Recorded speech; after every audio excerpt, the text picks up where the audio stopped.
Okay, let's dive right into this. Picture this. It's night. You're looking at a lonely farmhouse. Abandoned fields are just stretching out into the pitch-black darkness, and you see these mysterious footprints in the snow that just end. They completely stop. No trace.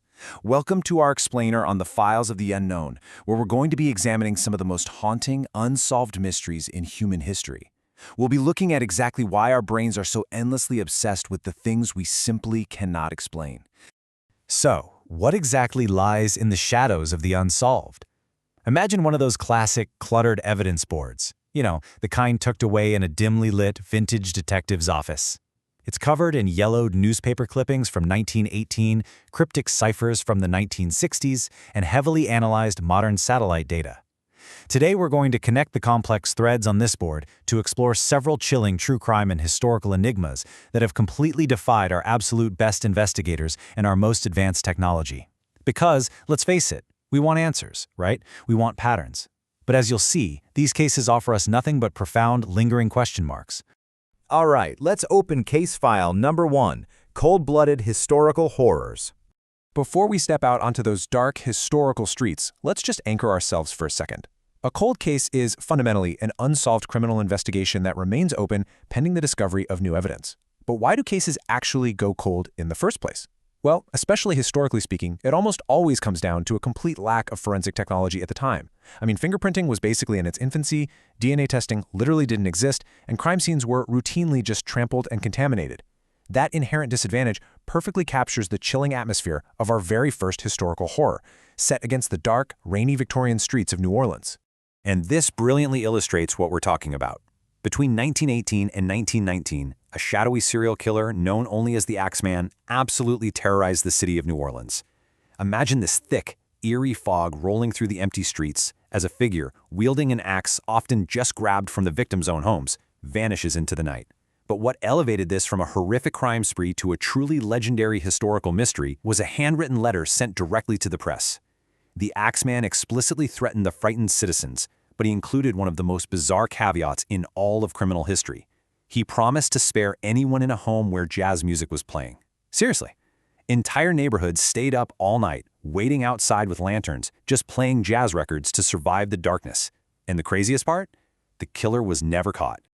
Now, from the muggy streets of New Orleans, we're going to travel to a remote German farmhouse in the dead of winter. The year is 1922. And this is the infamous Hinterkaifeck mystery. This investigation began with a truly unsettling discovery: mysterious footprints leading straight from the dark forest, right through a heavy snowstorm, directly to the house, but zero footprints leading back. Inside, attic shadows hid an unknown intruder who eventually used a mattock, which is like a heavy farming tool, to commit the murders. But here is the single most chilling detail that police uncovered. The murderer didn't flee. Actually, scratch that. They didn't just stick around for a few hours. They stayed on the farm for several days after the killings. They lit fires in the hearth, they ate the family's food, they even went out to the barn to feed the cattle. The eerie silence that eventually settled over that abandoned property left investigators with absolutely nothing but vintage family portraits and an impossibly cold trail.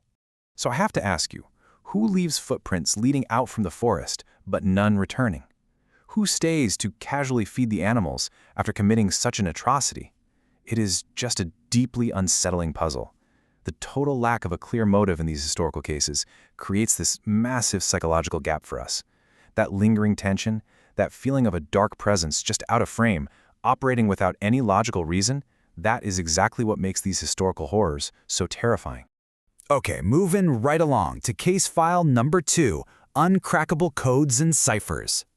Let's move to this next file and see how this builds, because sometimes, the unknown isn't hiding in the dark at all.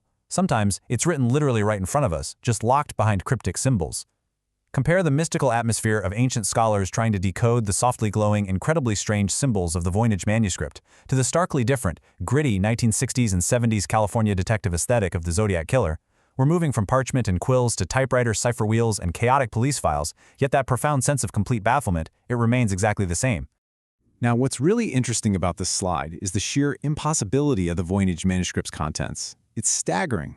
Carbon dated to the early 15th century, this medieval codex is just packed with illustrations of impossible plants that simply do not exist anywhere on Earth. It features these bizarre, highly complex star charts and floating glyphs written in an entirely unknown script.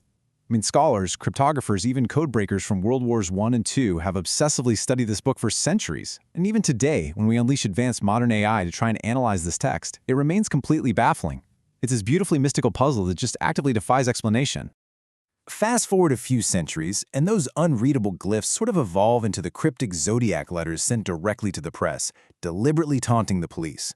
Picture it, the flashing police lights, the blaring newspaper headlines, and a mysterious silhouette pinned up on detective evidence boards all across California. The killer used rotating cipher wheels to turn their identity into an uncrackable code. One of these, the infamous Z340 cipher, baffled the FBI and top cryptographers for decades. It actually took a global team of amateur sleuths over 50 years to finally crack it using supercomputers back in 2020. Yet, even with the message decoded, the killer's true identity? Still entirely unknown. Which brings us to case file number 3, Vanished into the Clouds. We're going to step out of those cramped detective offices now and find ourselves staring at the vast, empty ocean. On March 8, 2014, the world woke up to the most perplexing technological mystery of our modern era, Malaysia Airlines flight MH370. The timeline is it's deeply baffling. It begins normally at takeoff as a massive passenger airplane carrying 239 people flies up into the night sky. But then, mid-flight, a highly suspicious and truly eerie event occurs.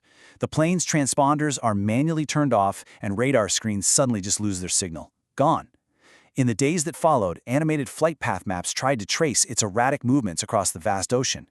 Months later, fleets of search ships were still out there desperately looking for floating debris. A massive, modern machine, just gone. The scale of the search effort that followed was entirely unprecedented. Investigators had to rely on these highly complex satellite handshakes from the British satellite company Inmarsat, which were pretty much the only remaining digital clues tying the plane to the physical world, just to try and trace a potential final flight path down into the southern Indian Ocean.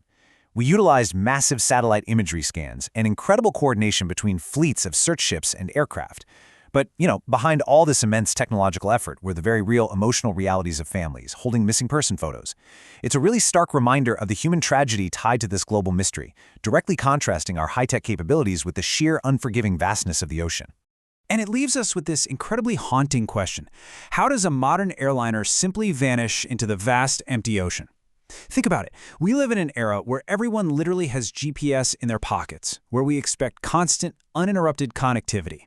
The idea that a massive Boeing 777 can disappear completely, it shatters our illusion of total global surveillance. Despite all our satellite imagery and high-tech radar screens, the profound silence of that vanished flight remains unbroken. It's just this massive void in our modern, hyper-connected world. And finally, we arrive at our last section, the enduring enigma. We've walked through the fog of 1918 New Orleans, we stood in the snow outside a remote 1922 German farmhouse, we've stared at impossible 15th century ancient plants, tried to crack the zodiac ciphers, and searched the vast ocean for a vanished plane. So the crucial point is really this. No matter how much our investigative tools or our technology might advance, from old cipher wheels all the way up to supercomputers and satellite scans, the shadows of the unknown still exist. Whether it's a shadowy figure carrying an axe or a passenger jet disappearing from radar, we are reminded of one simple, deeply unsettling truth. Some mysteries are never solved. Keep asking questions, keep looking into the shadows, and hey, thanks so much for joining me on this explainer.